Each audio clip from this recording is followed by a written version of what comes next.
Okay, so let's begin. Last time we were discussing helium atom, ground state.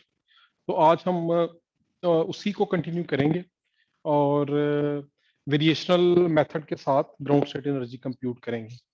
But before I do that, let me just quickly recap the perturbation treatment of helium atom ground state.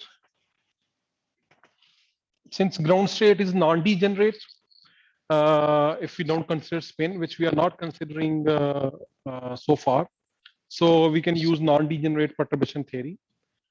So the problem here that was expressed like this, that if we have a situation where we have a nuclei of charge Zd and then an electron, another electron, R1, R2, R12, then the Hamiltonian for this problem is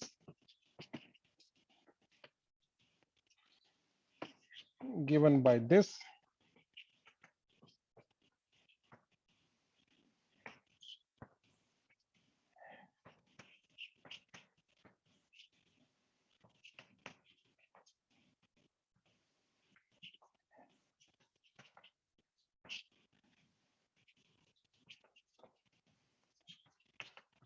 Plus E square 4 pi epsilon naught R12.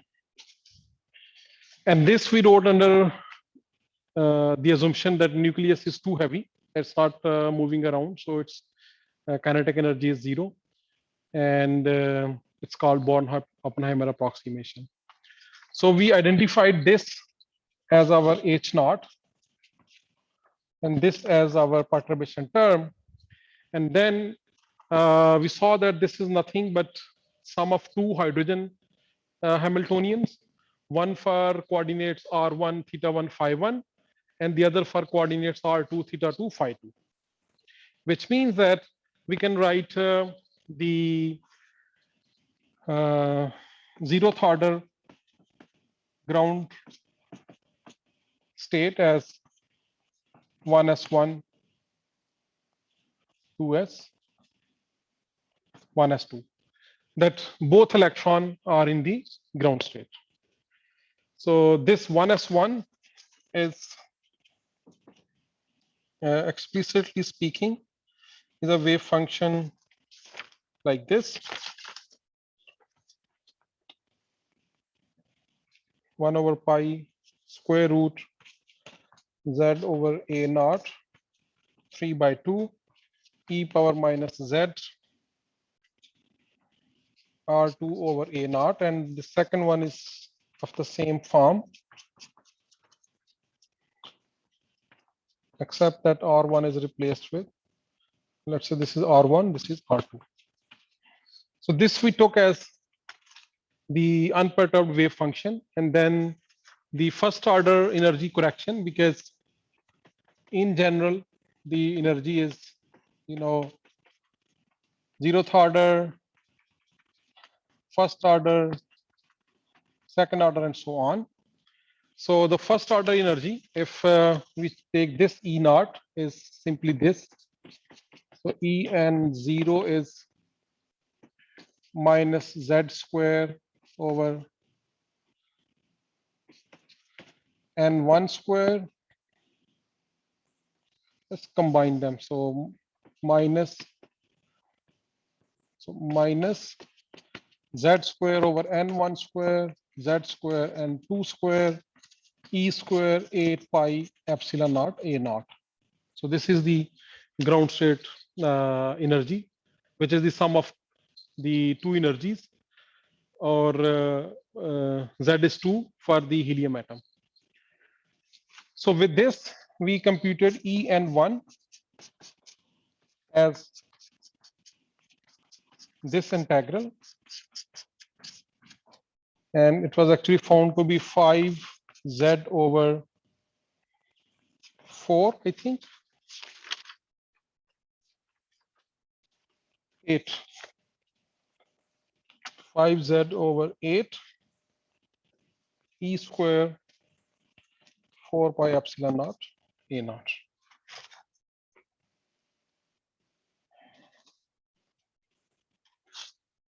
So this was the first order correction.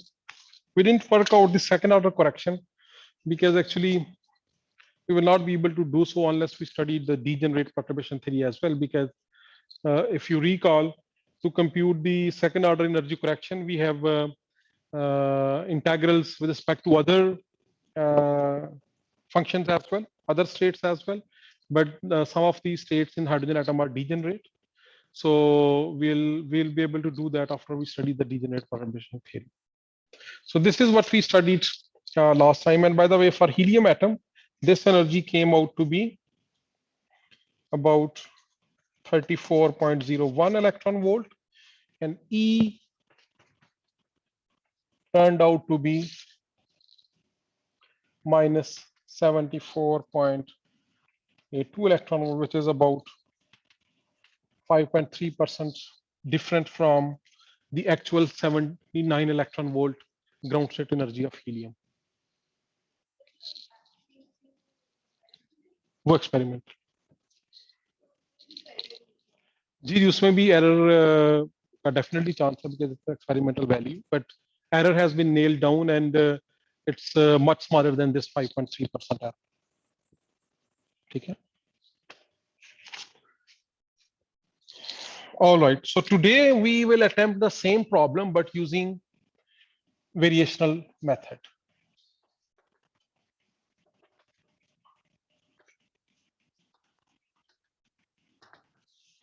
And to recap the variational method, we start with the trial function phi that has some parameters, and then we compute this integral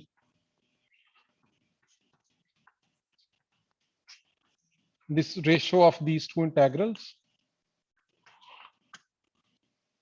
and then we minimize W because this is the bound of the ground state energy. Ground state energy is always less than this, so we go like whatever the for example, if I have some parameter, I don't know, zeta, then we put this equal to 0 and solve it for zeta, and this gives us W of zeta, which is our approximate ground state energy. The key in using the variational method is choosing the trial function wisely, because we can't do anything here. This H is the total Hamiltonian of the system. So the only thing that we have to choose is this,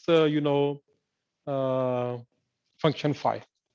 And since, this involves integration as well, we have to be wise enough to choose a phi which mimics the physical situation, but still is, as easy as we can get it to work with.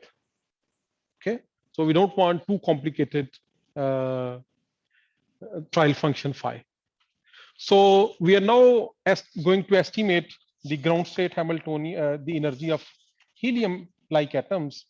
So let's see if you can provide some good guess for the ground state wave function. So Sajid, can you suggest some good trial function for estimating this energy? Yes, sir. मेरे mind में नहीं आ रहा. सोचें थोड़ी देर. Let's think loudly. Sir पहले मैं इसमें कंफ्यूज हो रहा था. पार्शियल डेरिवेटिव ये जो आपने वेरिएशनल फंक्शन को जो है विद रिस्पेक्ट टू जीटा 0 लिखा है. ये 0 कैसे सर आया है? ये समझ नहीं आ रहा. हम मिनिमाइज करते हैं ना किसी फंक्शन को किसी पैरामीटर के अगेंस्ट, उसका डेरिवेटिव 0 पुट करके लिए तो वो पैरामीटर की वैल्यू फाइंड करते हैं ना. अच्छा, मतलब उसके उस पैरामीटर की वैल्यू 0 आ जाएगी तो नहीं, पैरामीटर की वैल्यू तो हमने 0 नहीं कहा. ये जो W है इसको डेरिवेटिव 0 है, पैरामीटर तो नॉन 0 होगा इन जनरल. Ji sir. अच्छा ठीक है सर. मतलब W की रूट जो आएगी वो हमारे पास कोई कांस्टेंट होगी. W की रूट नहीं, पार्शियल W पे पार्शियल जीटा की रूट्स फाइंड करनी है. जी सर, ठीक है. यानी डब्ल्यू की वैल्यू जो होगी वो हमारे पास कोई कांस्टेंट हो सकती है, तो उसके लिहाज से डेरिवेटिव 0 आ रहा है। नहीं, डब्ल्यू की वैल्यू कांस्टेंट नहीं, डब्ल्यू कुछ यूं करके होगा ना, तो ये जी वाला सर। पॉइंट है जहां पे इसका डेरिवेटिव 0 है, तो डब्ल्यू कांस्टेंट तो नहीं है। ठीक है सर, ठीक है, मतलब हम मिनिमम वैल्यू ले रहे हैं। जी जी। ठीक है।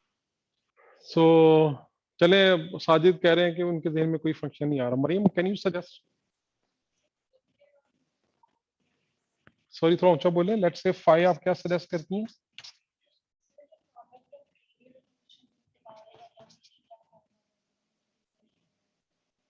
जरा थोड़ा एक्सप्लिसिटली बताएं ताकि हम लिखें। ये R1 करना है या R2 करना है, क्योंकि अब हमारे पास दो हैं।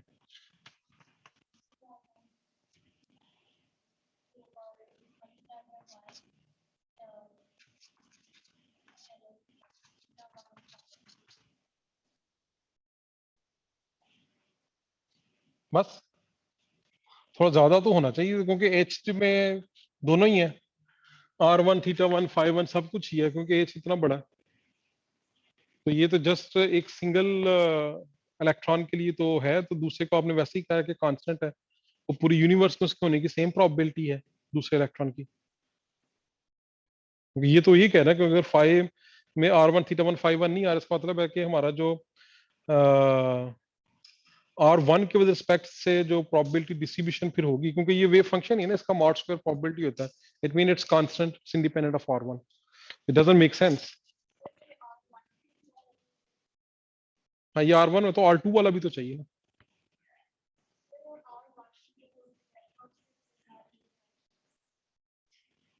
इंटरेक्शन तो भी भूल जाए, अभी हम कोशिश कर रहे हैं कि एक ट्रायल फंक्शन किस तरह का सा लिखें जो कि हमारी इस ग्राउंड स्टेट को रफली करता है, ज्यादा अच्छी तरह कैप्चर कर सके। उसमें कुछ पैरामीटर्स भी होंगे। सर ये हम ये पर्टर्बेशन ट्रीटमेंट की तरह हम ले सकते हैं फंक्शन यहाँ पे। बताएं किस तरह का। हाँ, परटर्बेशन की तरह का भी ले सकते हैं, लेकिन कौन से वाला? हाँ वही जो गिवन है, मतलब एक दो पार्टिकल्स के लिए, दो इलेक्ट्रॉन्स के लिए, यानी हाँ, R1 लिखवाएं। θ1 φ1। जी सर। लिखवाएं, फंक्शन फंक्शन लिखवाएं। जी sir. R R of theta, sorry ये तो रेडियल फंक्शन आ गया। सॉरी सर, ये तो रेडियल फंक्शन आ जाएगा ना, एक हम्म रेडियल पार्ट आ जाएगा सर। हम्म रेडियल पार्ट तो आर आएगा ना, argument sir, hmm into Y, Y L M of θ1 φ1। और सर ये जो रेडियल पार्ट है उसके साथ भी R1 लगा, into hmm into R R of R2 Y L M of θ2 φ2। Good. So इसका सबस्क्रिप्ट n है, इसका सब चले, इसका n1 कुछ होगा, L1 M1 L1। तो ये रफली जो है, it's a good estimate, it's a good trial wave function. लेकिन आप पहले तो ये में रखें कि हम ग्राउंड स्टेट की बात कर रहे हैं। So why do you suggest a very general trial function? Why not only that is just product of ground states? हम हीलियम के ग्राउंड स्टेट लिखने जा रहे हैं ना, तो पहला तो इंट्यूटिव जहन में ये चीज आ सकती है, यार ये दोनों इलेक्ट्रॉन के जो हाइड्रोजन के ग्राउंड स्टेट फंक्शंस हैं उनका प्रोडक्ट होगा। So why not start with that? तो आप इतना कॉम्प्लिकेटेड जो लिखवा रहे हैं, तो why don't we start with just this one, कि N1 है, N2 भी 1 है, और L0 है, M0 है। ठीक है, ये इधर फंक्शन लिखा हुआ है। जी sir. So why don't we take this as our trial function? जी सर, ठीक है सर। तो अब लेकिन दूसरा, अब इसके बाद आगे जो सवाल है वो इससे भी इंपॉर्टेंट है। इसके अंदर कोई पैरामीटर नहीं है, सारे कांस्टेंट है या वेरिएबल हैं जो कि वेरिएबल ऑफ इंटरेस्ट है। और अगर आप इसको लेंगे ना, और इसको लेके आप वेरिएशनल प्रिंसिपल अप्लाई करेंगे, तो you will get exactly the same answer जो ई निकला है। क्यों? क्योंकि इसको अगर मैं एच में सैंडविच करता हूँ तो ये तो वही है ना, एच में सैंडविच करें तो एक ये एनर्जी ये आती है, एक ये आती है, और एक वो परटर्बेशन, वो जो ये टर्म है वो एच प्राइम इनके दरमियान में आ जाएगा, और वो हमने ऑलरेडी एच प्राइम एवेल्यूएट किया हुआ इतना, तो ये तो वही चीज आ जाएगी। समझ रहे इस बात को ना, कि अगर जी ट्रायल सर, फंक्शन यही ले लेंगे तो इसको मैं एच में सैंडविच करूंगा तो एग्जैक्टली वही आंसर आ जाएगा जो पहले आया, क्योंकि पहले आंसर में क्या है, एक एनर्जी इसके लिए निकली, एक एनर्जी इसके लिए निकली, वही निकला है, क्योंकि इसमें वो दोनों ग्राउंड स्टेट फंक्शंस हैं, और उन दोनों का सम हो गया, और एक इसके लिए है, वो ये है, तो कोई फायदा तो ना हुआ। So it mean the form of the function is okay. यार आप में से किसी का माइक जो है ना वो ऑन है, so the noise is coming, so please check.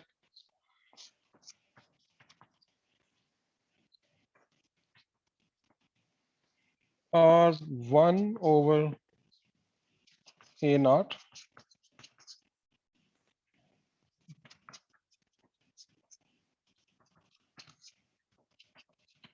ये मैं डिस्कशन इसलिए कर रहा हूँ, देखिए मैं सीधा भी ट्रायल फंक्शन लिख सकता हूँ लेके एक सॉल्व कर दूं, लेकिन उससे हम प्रॉब्लम सॉल्व कर लेंगे, लेकिन आपको कोई फ्यूचर में प्रॉब्लम सॉल्व करना पड़ेगा तो आपको पता नहीं चलेगा कि कैसे हम प्रॉब्लम का सोल्यूशन शुरू करते हैं।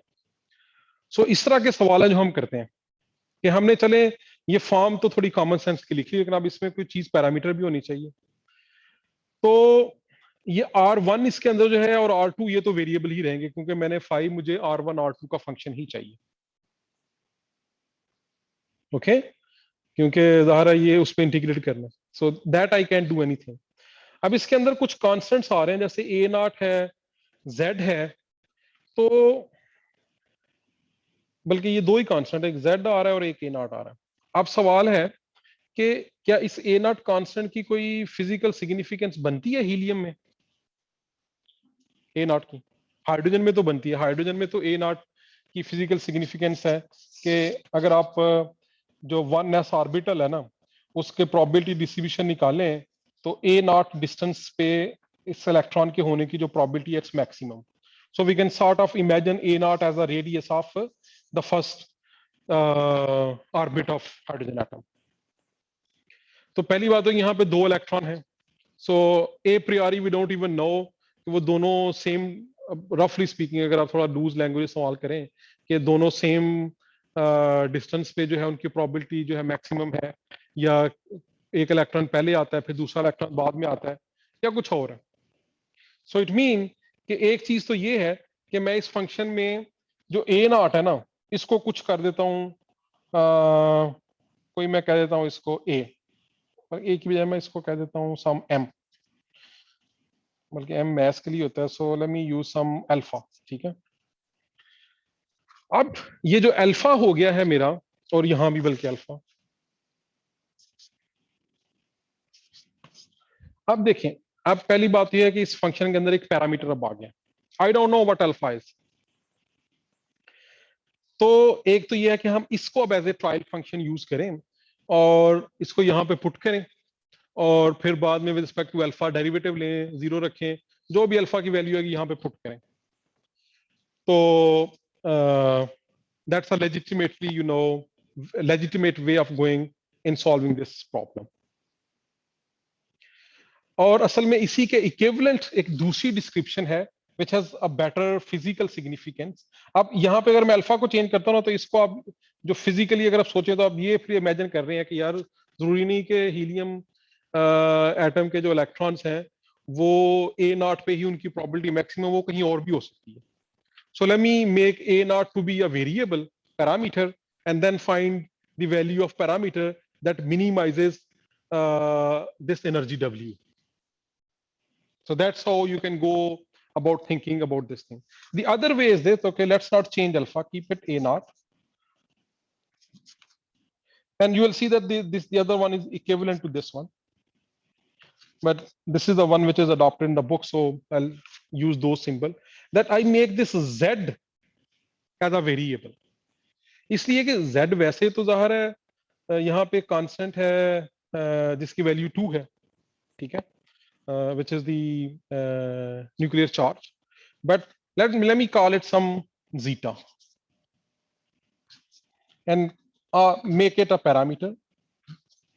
And this I can actually give some physical significance as well. But I would imagine ये दो इलेक्ट्रॉन हैं, तो अगर मैं एक इलेक्ट्रॉन के हिसाब से देखूं तो ये जो इलेक्ट्रॉन है this will see the universe around it like this.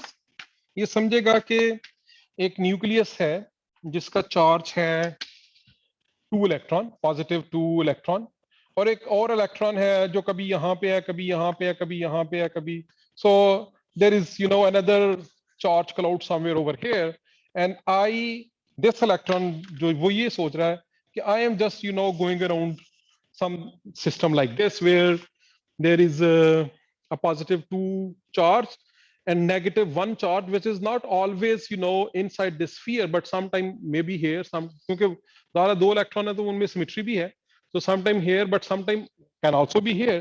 So there is a partial negative charge cloud inside it. So effectively इसके लिए जो टोटल चार्ज है इस न्यूक्लियस का, it's less than 2 now, right? क्यों? क्योंकि ये दूसरा इलेक्ट्रॉन कभी इस चार्ज के अंदर होता है जिससे ये इफेक्टिव चार्ज कम हो जाएगा, कभी इससे बाहर होता है. So that's a physical way of thinking about zeta. Yet another way is this, that you forget about the physics and just introduce some parameter, some scaling parameter here, here, here and here. या सिर्फ एक जगह पे कर दे. I can just put an a here. But this one is a very good choice. और इसमें अच्छा जो पहले वाली चॉइस थी ना ए नॉट को चेंज करने की, वो भी बिल्कुल इक्विवेलेंट है, क्योंकि अगर ए नॉट कांस्टेंट है और मैं जीटा को चेंज कर रहा हूं तो essentially I am changing this ratio. यहाँ भी जीटा ओवर ए नॉट है, यहाँ भी जीटा ओवर ए नॉट, यहाँ भी जीटा ओवर ए नॉट. तो आप ए नॉट को पैरामीटर समझ लें या जीटा को पैरामीटर समझ लें, this is totally equivalent as far as the mathematics is concerned. जी जी जी. सो हम वो जो फिजिकल शील्डिंग इफेक्ट है उसकी मदद से एक अच्छा ट्रायल फंक्शन लिख रहे हैं. जी Maryam.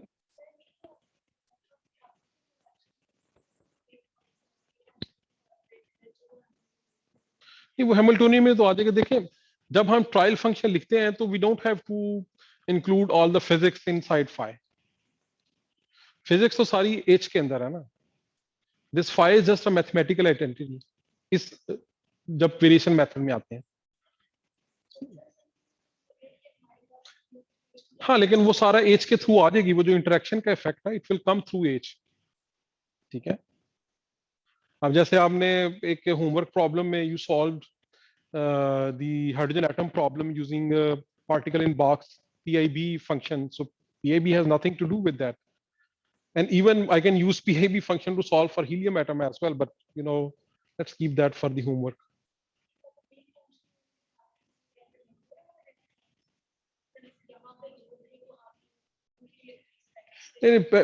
As far as phi is concerned, it's totally independent के इलेक्ट्रॉन कितने हैं या ये कितने हैं या वो कितना है. ठीक है. क्योंकि इसके just I need a mathematical function. सिर्फ वेरिएबल का मैंने ख्याल रखना है, क्योंकि अब मेरे हैमिल्टोनियन में कितने 6 वेरिएबल है. 3 कोऑर्डिनेट एक इलेक्ट्रॉन के, 3 कोऑर्डिनेट दूसरे इलेक्ट्रॉन के. तो to have a most general wave function I would like to have a function that have all those 6 coordinates. ठीक है. But for the ground state, क्योंकि हमें पता है कि ग्राउंड स्टेट θ1 φ1 इंडिपेंडेंट है, so I can get away with writing a function which is only function of 2 coordinate r1 and r2.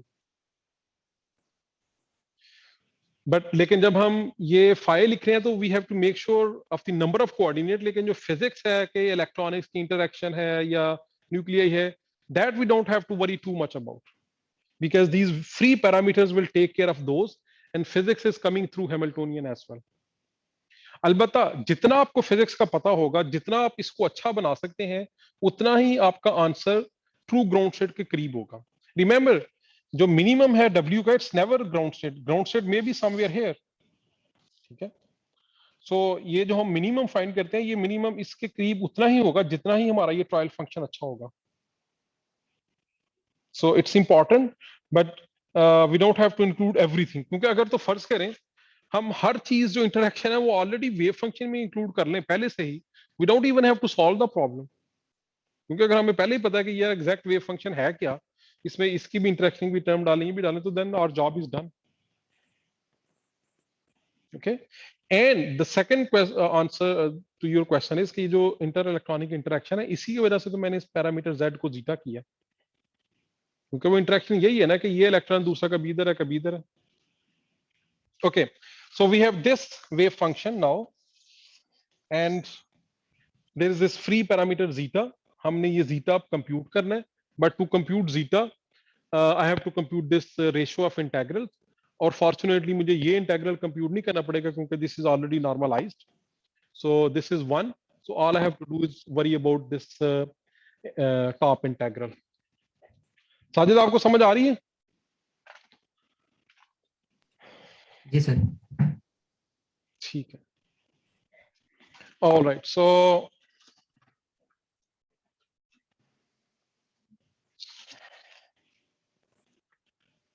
अच्छा, अब जो हैमिल्टोनियन है ना, क्योंकि हमने ये इंटेग्रल इवैल्यूएट करना है,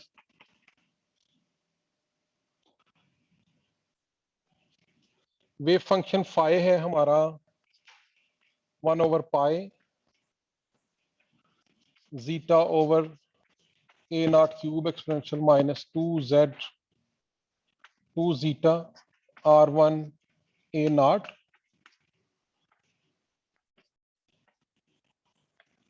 zeta over a naught cube exponential minus 2 zeta r1 a naught exponential minus 2 zeta r2 a naught.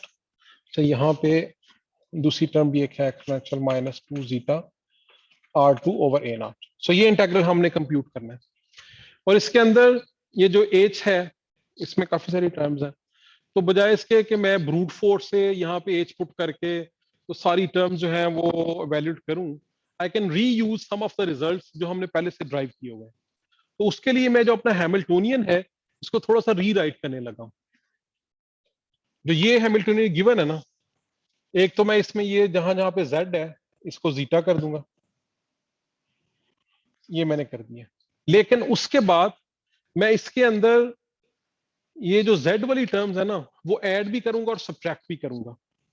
उससे मेरा हैमिल्टोनियन तो यही रहेगा. सॉरी, मैं ये हैमिल्टोनियन को चेंज नहीं कर सकते, ये z और z ही रहेगा. मैं इसके अंदर जीटा, इस z को जीटा से रिप्लेस करके तो जो दो टर्म्स बनती है ना वो इसके अंदर ऐड भी करूंगा और सब्ट्रैक्ट भी करूंगा. ठीक है. मैं z, ये हैमिल्टोनियन चेंज नहीं कर सकता क्योंकि this represent the physical problem. So अगर मैं z को चेंज करूंगा तो the problem will change. So this is my Hamiltonian. So इसको z को जीटा से रिप्लेस करके जो दो टर्म्स बनती हैं वो इसमें ऐड भी करते हैं सब्ट्रैक्ट भी करते हैं, तो उससे ये मेरा हैमिल्टोनियन बन जाएगा.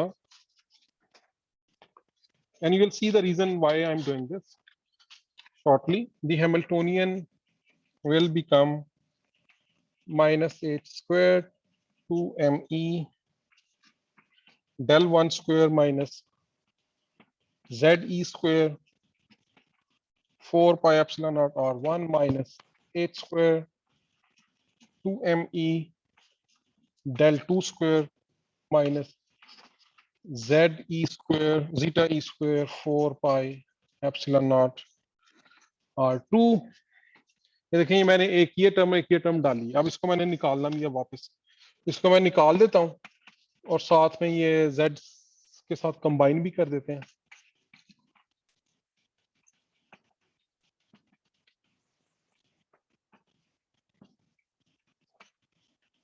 r2 प्लस इस e square 4 pi epsilon not r1 2.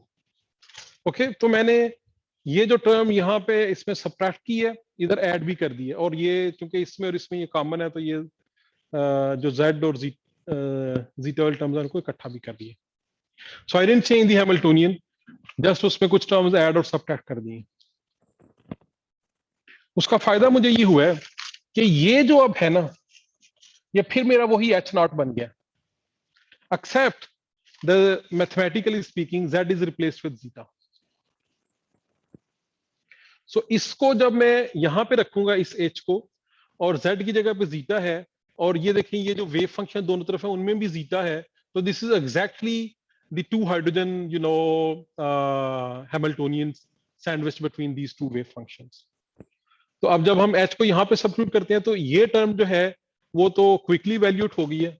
This w is nothing but minus zeta square over n1 square e square 8 pi epsilon naught a naught minus zeta square e square n2 square 8 pi epsilon naught a naught.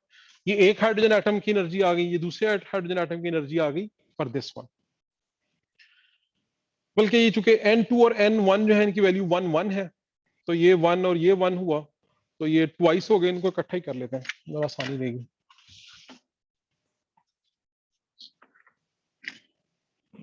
सो ये वही ground state energy आ गई है रफली speaking for this term.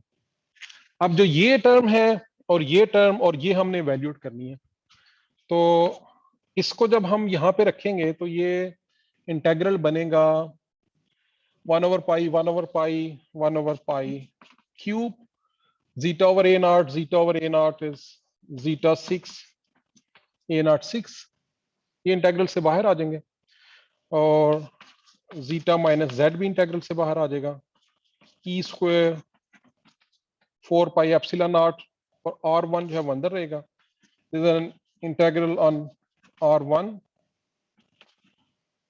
from 0 to infinity, integral on theta 1 0 to pi, integral on phi 0 to 2 pi. The volume element is r1 square sine theta 1, and what is left inside over here is 1 over r1 exponential minus 2 zeta r1 a naught exponential minus 2 zeta r2 a naught. और अच्छा, ये जो r2 पे integral है ना, this I can take out, ये खत्म हो जाएगा. इसलिए कि जब इस टर्म को यहां पे रखेंगे तो एक इंटेग्रल है r1 थीटा 1 phi 1 पे, तो वो मैंने लिख दिया. दूसरा इंटेग्रल होगा r2 थीटा 2 phi 2 पे, लेकिन ये जो h है, जो ये टर्म है, इसके अंदर r2 वाला कुछ भी नहीं है. तो this is essentially a normalization integral between this and this function, the r2 part, so that will give me 1.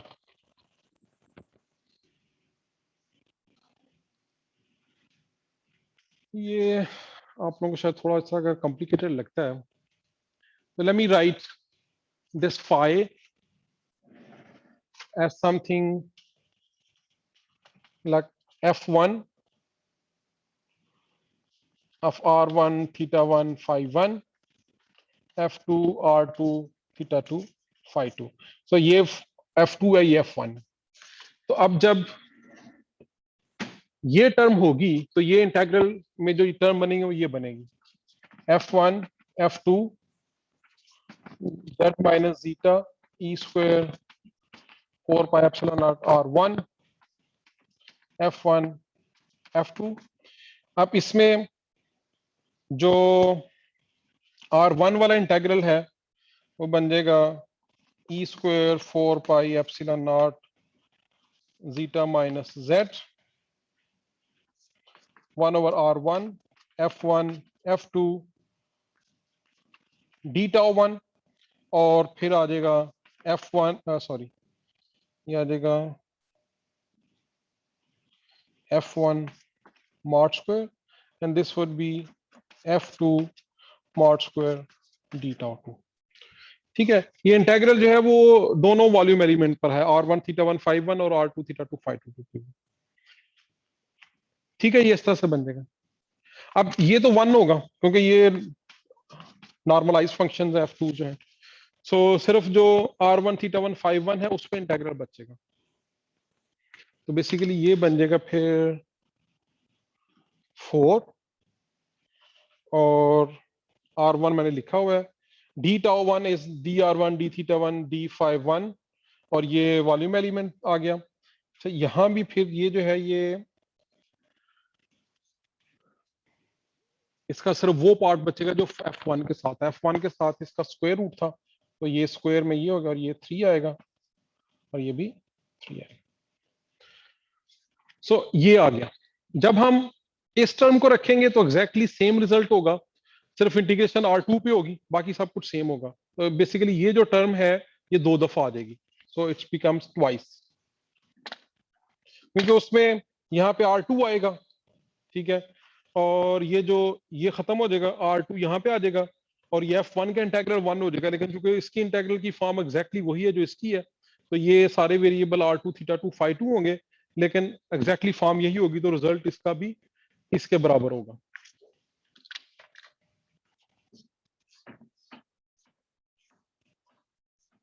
ये आ गया। प्लस अब ये टर्म रह गई, तो जब इसको आप सैंडविच करेंगे इसके दरमियान, तो जो रिजल्ट है वो हम ऑलरेडी निकाल चुके हैं। ये इंटीग्रल हमने कल सॉल्व किया था, तो वो आया था 5 zeta over 8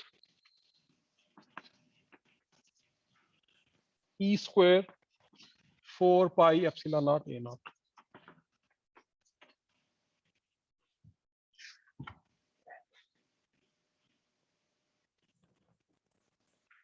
ठीक है, ये समझ गए। देखें ये जो है ये इंटीग्रल हमने 1/r1 2 वाला कल सॉल्व किया था, ये एग्जैक्टली वही टर्म है, फंक्शंस भी एग्जैक्टली वही है, सिर्फ इतना फर्क है z की जगह पे जीटा है। तो मैंने भी जो फाइनल रिजल्ट है उसमें z की जगह पे जीटा लिख दिया। तो ये वही कल वाला इंटीग्रल आ गया जो हमने परटर्बेशन थ्योरी में यूज किया था। सिर्फ आज जो एडिशनल इंटीग्रल हमें सॉल्व करना है वो ये है, और ये भी बहुत सिंपल है। इसमें फाई 1 पे इंटीग्रल जो है वो वैसे ही 2 पाई आ जाएगा, क्योंकि कोई चीज फाई पे नहीं डिपेंड करती। थीटा 1 पे जो इंटीग्रल है वो सिर्फ साइन थीटा का इंटीग्रल लेना है, और कहीं पे थीटा नहीं है, तो ये भी आराम से हो जाएगा। जो R1 पे इंटीग्रल है वो है R1 into this exponential function, और इसका जो इंटीग्रल है वो भी आराम से निकल आता है। आप उससे निकाल सकते हैं बाई पार्ट भी, या आप किसी टेबल में भी देख सकते हैं। This is of this type.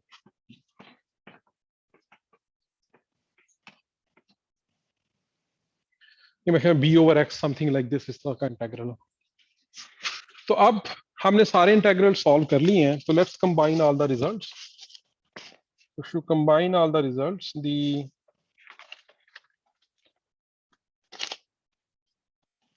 W is e square 4 pi epsilon naught a naught z square minus 2z zeta plus 5 zeta over 8। Yeah, very simple result। ये आप देखें, आप ये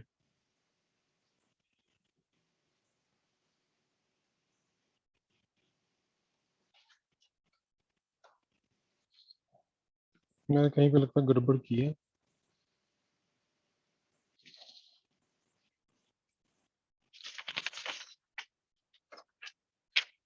नहीं, ये वो इंटीग्रल सॉल्व करेंगे तो ये आ जाएगा, ठीक है। तो ये हमारे पास W आ गया, and now we want to find value of zeta which minimizes this W। So for that, let's take derivative of W with respect to zeta। So derivative आ जाएगा e square 4 pi epsilon naught a naught 2 zeta, इसका derivative आ जाएगा minus 2z, इसका derivative आ जाएगा 5/8। तो इसको 0 के equal put कर लें,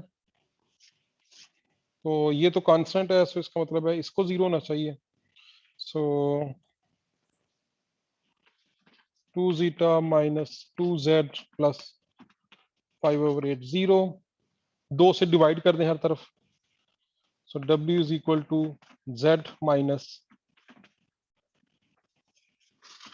5/16। यही आंसर। हाँ, सो for this value of zeta, this W is minimum। And by the way, if you put this Z2, this becomes something like 32 minus 5 is 27 divided by 16, so 1 point something। So इसका मतलब है कि जो electron है, it doesn't see the whole charge, roughly speaking। So there's a little bit of shielding, not too much, but only little bit because it's 2 minus 5 over 16. So 5 over 16 is very small, but still there is. We'll see when we go to, let's say, the excited states, then if we use the same technique, we can see that the amount of shielding is higher. और अगर आप इसको आप put करें W में, तो W आपका आ जाएगा minus Z minus 5 over 16 square E square 4 pi epsilon naught A naught. So this is the ground state energy, and if you substitute the numbers for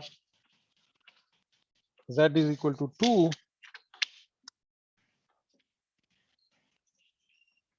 this is W minimum is minus 77.48 electron, which is only like 1.9% in error with respect to 79 electron volt. So it means using the variational method has actually given us a better estimate of ground state than just the perturbation method. And by the way, you can you already know that by including more parameters in variation method, we can make it more and more accurate. But no matter whatever we do, we will never be able to take it to the experimental value. And one simple reason is that we haven't included the effect of spin. So until we include spin, we will never be able to go too close to the actual value.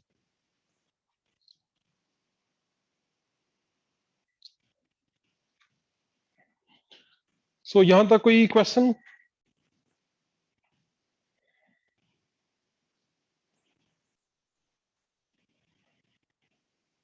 मेरा आपको समझ आ रही है?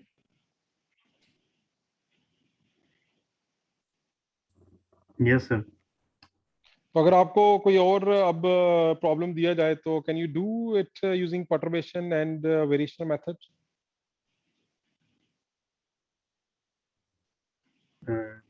I think, sir. I think I will try. Good, Zabardast. All right. So any question about this thing?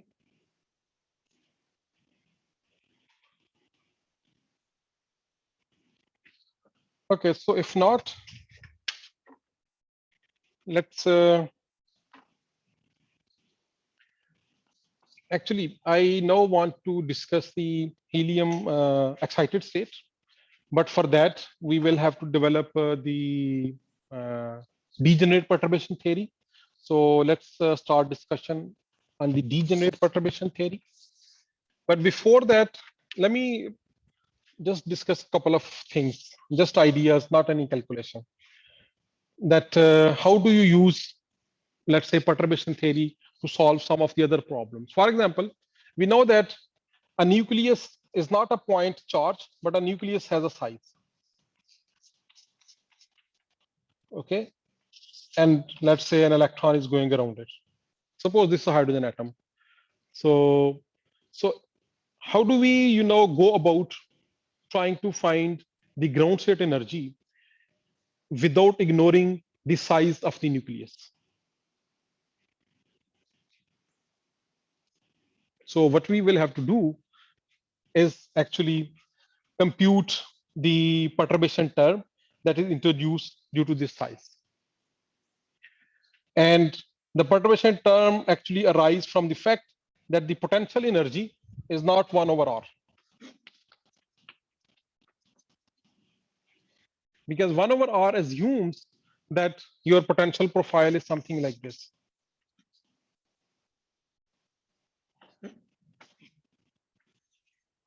Right?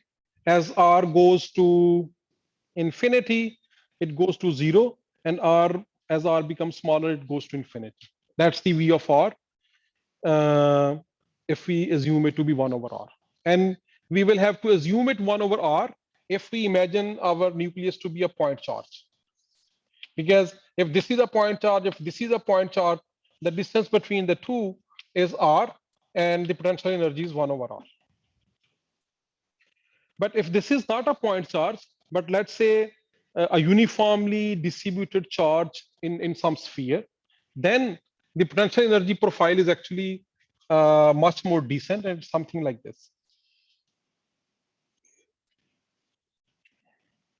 It doesn't go to infinity.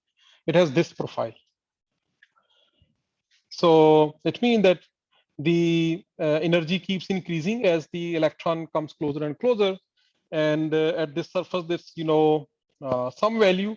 But as the electron keeps going inside, then if you recall from electrostatic courses, the potential in a charged sphere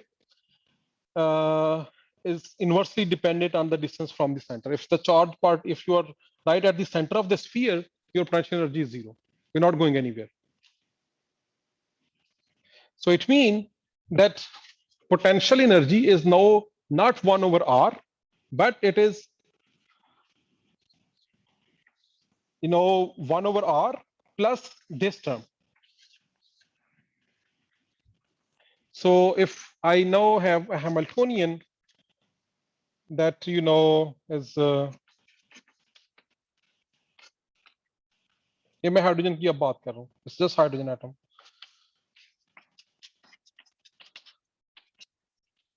So now I will have to include some correction term for this thing. So a functional profile for this energy, and then let's say something like this.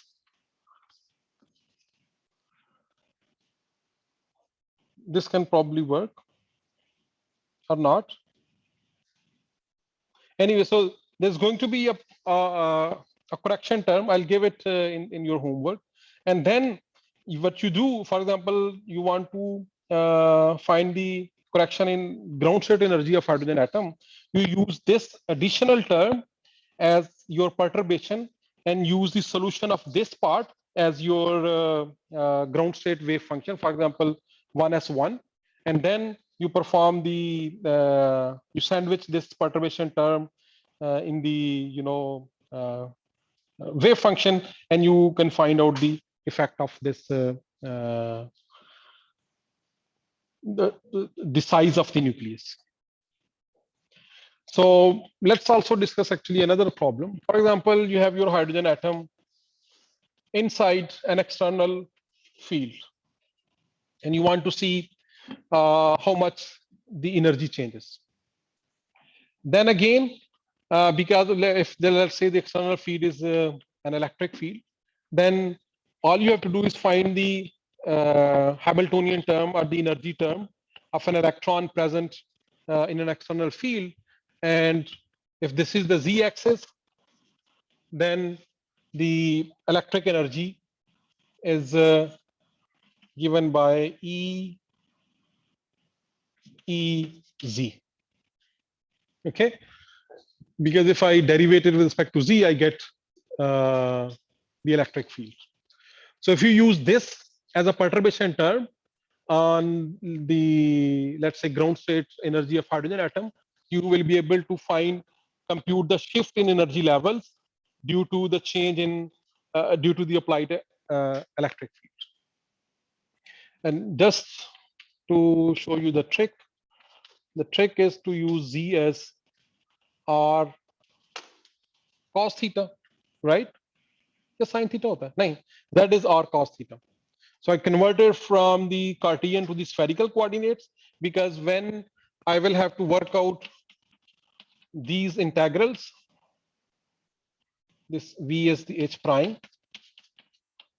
Since we know these wave functions in r theta phi coordinates in terms of spherical harmonics and radial coordinates, then if I have a term like this, then I can do integration over theta and r very easily. So you use it here, and then you evaluate integral over r and theta and phi.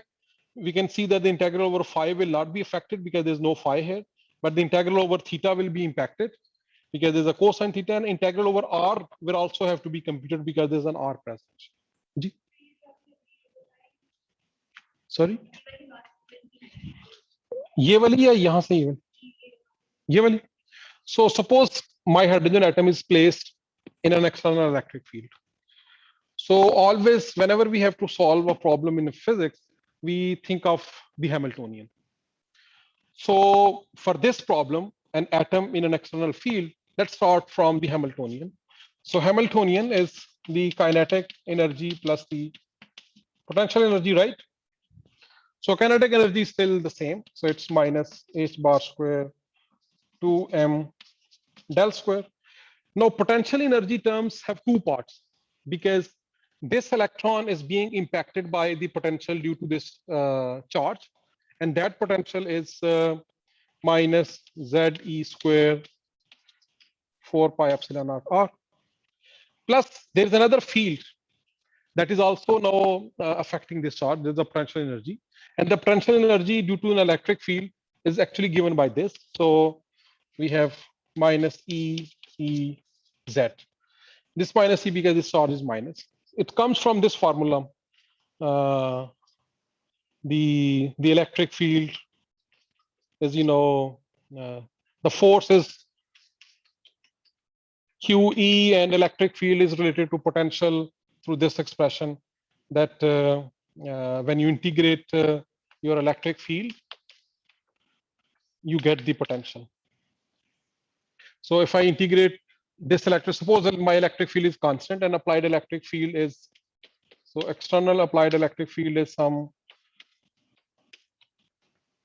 ZE. E is a constant, so that is the direction. So I've applied electric field along the Z axis. So if the electric field is along Z axis and I want to find the potential energy due to this electric field, I have to integrate it over R. Integration is only going to respect to Z. Okay, and there is going to be a multiplication with this charge Q. So charge Q over here is minus E. So minus E Z, because this is a constant. So E dot dz, E will come out, and there is integration only with respect to Z. So this is the potential energy in the external electric field. जी, वो तो Z को हम r cos theta लिख सकते हैं ना, कार्टियन से spherical. ठीक है, तो अब ये देखें, you can think of this as your H naught and this as your H prime. So this is the perturbation term and this is the unperturbed Hamiltonian. And if I sandwich this between the eigenfunctions of this operator H naught, वो हमने already हमने drive तो नहीं किए. We started from them by assuming them to be known to you. तो जो table वो 6.2 में शायद given है. So you take those eigenfunctions and then you sandwich between this H prime between them and you compute the energy correction due to this term. Okay, ठीक है मरियम. इसी तरह अगर let's say बजाय electric field के you have an external magnetic field, then all you have to do is compute the potential energy contribution due to the external magnetic field, and once you have that, then you can sandwich that in your eigenfunctions and compute the energy correction due to this term, and so on. So idea is this: whenever you, let's say, thinking in terms of atoms, if we have a hydrogen atom, जो हमारे पास solutions हैं, जो ये वाले solutions हैं R, N, Y, L, M, they are the solutions for 2-point charges that are in the vicinity of each other, and that's it. Anything more complicated than that doesn't have these solutions exactly. For example, आप point charges के बजाय जैसे हमने कहा कि if you assume nucleus to be occupying some space and charge distribute over here, then you get an extra term. So your energies change. If let's say I keep them point, but I place my hydrogen atoms in an external electric field, then my energy levels change. If I place them in an external magnetic field, my energy levels change.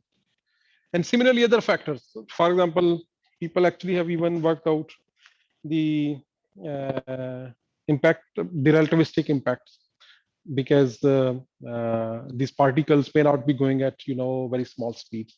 So those corrections are also worked out like this using perturbation theory, or even the corrections due to the background impact of effect, for example, the vacuum fluctuations, etc. So whenever you can model an external effect, you can compute the shift in energy due to that by simply sandwiching it between the eigenfunctions. All right, so most likely I think I'll this problem, ये जो magnetic field वाला है, ये book में solve किया हुआ है एक section में, so I'll refer to that, or I'll give some of the problems in homework similar to this one where you use perturbation theory. But चूंकि अभी तक हमने degenerate नहीं की, तो I'll be restricting you to the ground state. But as soon as we study the degenerate perturbation theory, we'll be able to take care of the excited states as well. ठीक है भैया, okay. Mid term तो नहीं होगा इस course में, mid term की बजाय एक मिड प्रोजेक्ट होगा, so I will give it in the 7th week.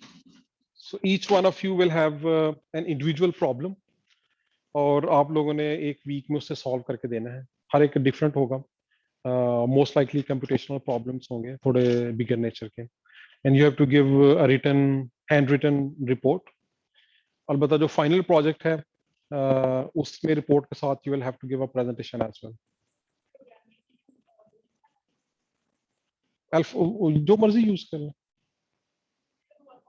Mathematica जो है that's little bit easier, so I think you should prefer that.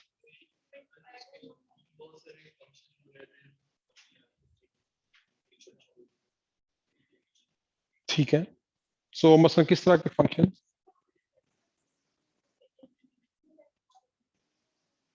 अब मेरे पास तो लाइसेंस उसका वर्जन है।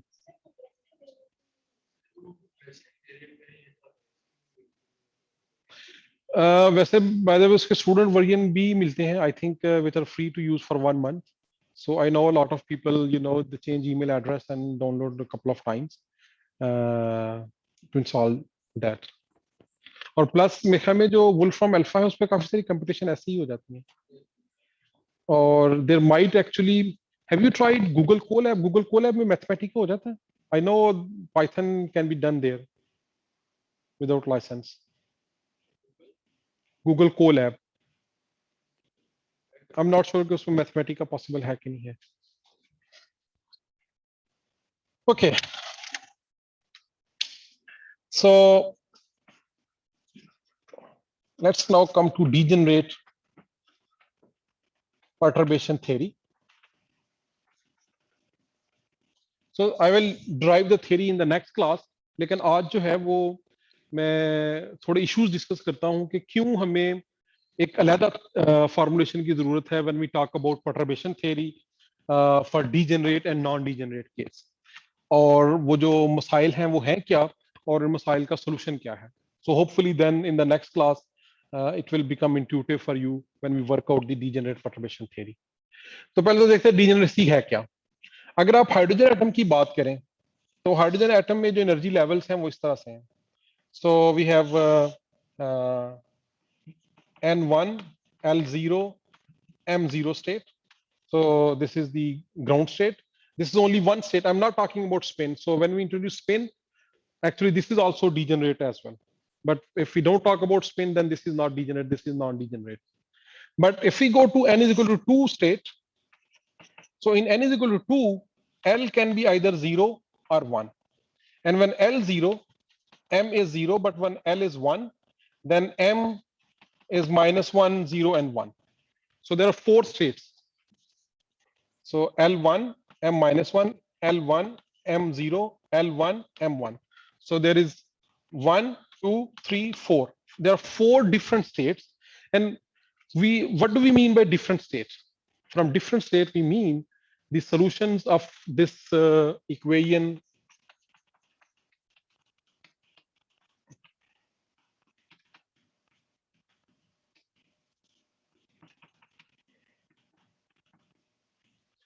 have different eigenfunctions. Whenever we have a different eigenfunction, doesn't matter energy is different or not, but if different eigenfunction is found, it means we have a different state. Because different eigenfunction in general mean different probability distribution or different angular momentum or other properties. So it means if a particle is in one of those states, it has a characteristically different probability or angular momentum space. So it means there are 4 possible eigenfunctions, but for all these 4 possible eigenfunctions, the value of energy is the same. So that's what we mean by degenerate. So there are 4 levels that are overlapped each other. And then similarly for n is equal to 3 state, we have 9 states, which means 9 states have the same energy. And let's see what are the troubles when we want to apply the degenerate perturbation theory. If we have a situation where we have, let's say, this level is non-degenerate, this is non-degenerate, this is non-degenerate. So these 3 are non-degenerate level. So what happens when we go from H0 to H, where H is H0 plus some lambda H prime. So essentially, when our lambda goes from 0 to 1, our state changes to something. And we have new energy. So this is, let's say, E1, E2, E3, and now we have, so these are 0, 0. So this is E1. So this is actually E3, this is E1. Now, that our E1 0 changes to some energy E1, our energy E2 0 changes to some energy E2, and our energy E3 changes to some energy E3. But not only that, when I come back from perturbed problem to non-perturbed, my E3 goes back to E3 0, E1 goes back to E1 0, E2 goes back to E2 0. Plus my psi 1 0 goes to psi 1. So psi 1 goes to psi 1, psi 2 goes to psi 2, psi 3 goes to psi 3. And similarly, and this psi 1, if you recall, this was psi 1 0 plus lambda psi 1 1 plus lambda square psi 1 2 and so on. So there are corrections to this psi 1. So when lambda is 0, psi 1 becomes psi 1 0. But when lambda goes to 1, psi 1 becomes psi 1 0 plus psi 1 1 plus psi 1 2 and so on. So when we introduce the perturbation, our energies change to different energies, and our wave functions also transmute to different wave functions. But not only that, when we come back to those distinct eigenfunction and eigenenergies. But let's see what happens if we have a degenerate case in the unperturbed problem. So if, let's say, there are 2 levels and they have the same energy.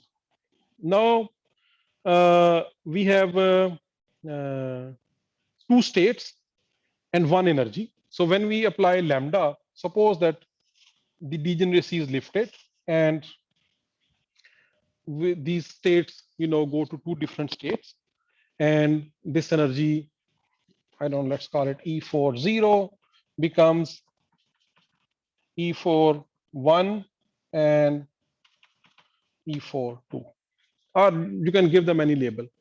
So when perturbation is applied, we go there, and this function, whatever the one eigenstate goes here, the other eigenstate goes here.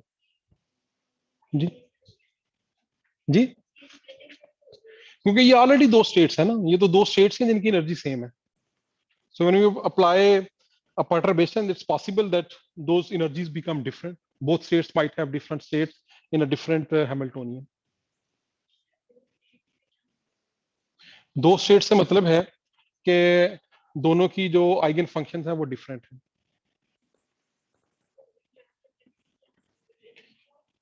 Physically मतलब उनकी probability, अगर तो let's say आप बात करें probability density की, तो उनकी प्रोबेबिलिटी डेंसिटी डिफरेंट है. फॉर एग्जांपल, अगर आप हाइड्रोजन एटम की ही बात करें, तो जो n is equal to 1 state है वो नॉन डिजेनरेट है, सिर्फ एक ही स्टेट है. तो इसकी प्रोबेबिलिटी डिस्ट्रीब्यूशन इस तरह की होती है that you have an electron most likely to be found in this region and less likely here and here. But when we go to n2, there are 4 possible states. So one state is something like this, spherically symmetric, because this is called S state, 2s. So the electron is more likely to be found here and less here and less here. But then there's another state, px state, something like this. Now this has a very different probability distribution than this one. If this is z axis, then let's call it pz. So, but both of these states have the same energy. So we call them degenerate states. Okay, so they are, for all practical purposes, two different states, even if we think classically about them. कि the electron कैसे जा रहा है, कि it definitely doesn't go around like this, but the probability distribution is very different from this one. The angular momentum of this state is different than this state. So in an unperturbed hydrogen atom, both of these states have the same energy, because energy only depends on n. Energy is z square over n square times something, right? Let's suppose I apply an external magnetic field. Now it is possible that this state has a different energy and this state has a different energy. Okay, so that's what I mean over here, that when we apply some perturbation, the unperturbed problem had same energies for two states, but now it might have different energies for those states. Okay.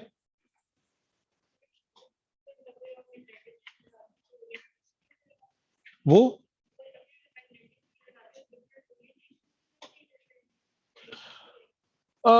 if you just think about the magnetic field, actually several things happen. Number one, it's not only that the states remain same states also change. The wave functions also change.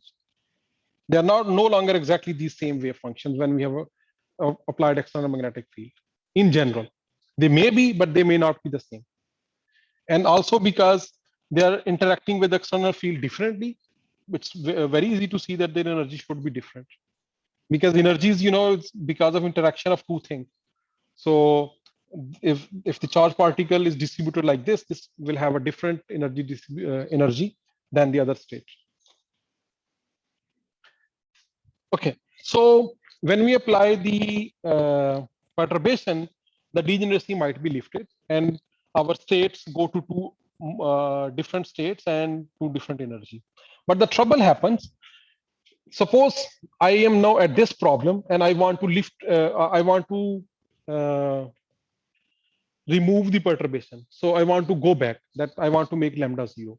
So the question now is, when I remove the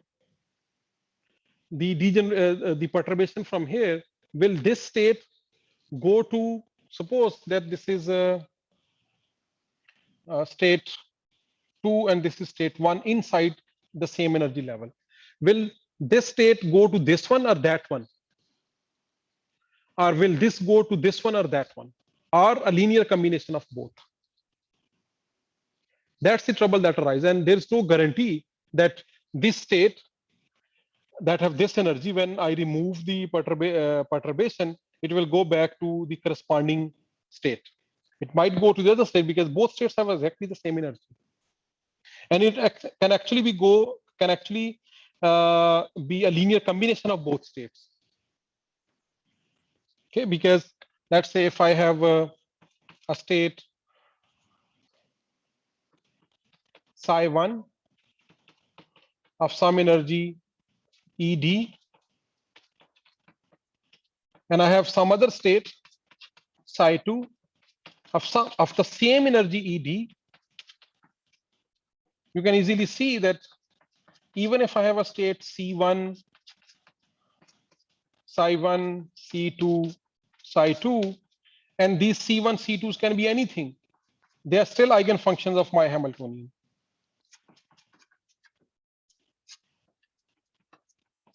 Anything subject to the normalization, okay? C2, psi. That if there are two states which are degenerate, means that they have the same energy, any linear combination of those degenerate states is also of the same energy. Because this H will apply to both, and I get ED here, which I can take common. And that's the trouble.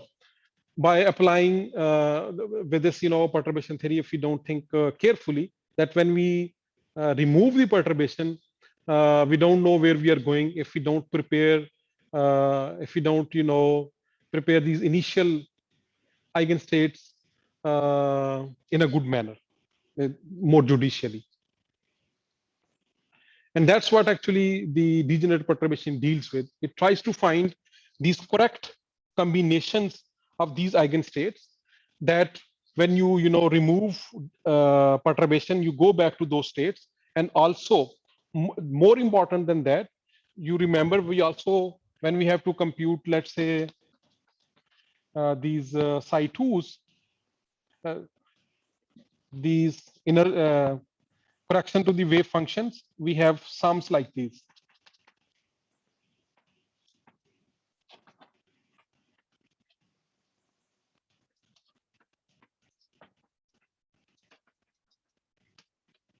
Right?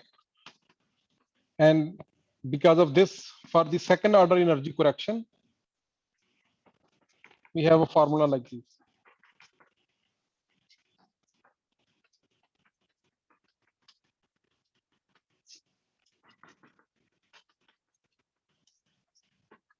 Now, these wave functions, they correspond to, some of these wave functions can correspond to the same energy because of degeneracy, because they have the same energy, which means that these can go to 0. So to avoid this trouble, we have to choose these wave functions, their linear combinations in a way that no trouble arises when we evaluate these sums. Because even when m is not equal to n, we might end up with the same energy. So these sums will be valid only if we first take care of these wave functions in such a way that none of these things arise, and then we'll be able to apply the perturbation theory. And that's what we will talk about in the next class. जी Marie?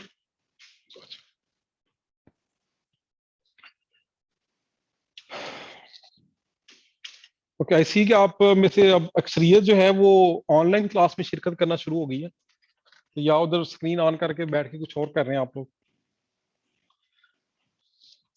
जब classes online ही थी तो सब student ये कहते थे कि किसी तरीके से क्लासेस ऑन कैंपस करें, हम कैंपस आना चाहते हैं। अब सब लोग फिर वापस आ रहे हैं। ऐसा नहीं है। ओके जी, अल्लाह हाफिज।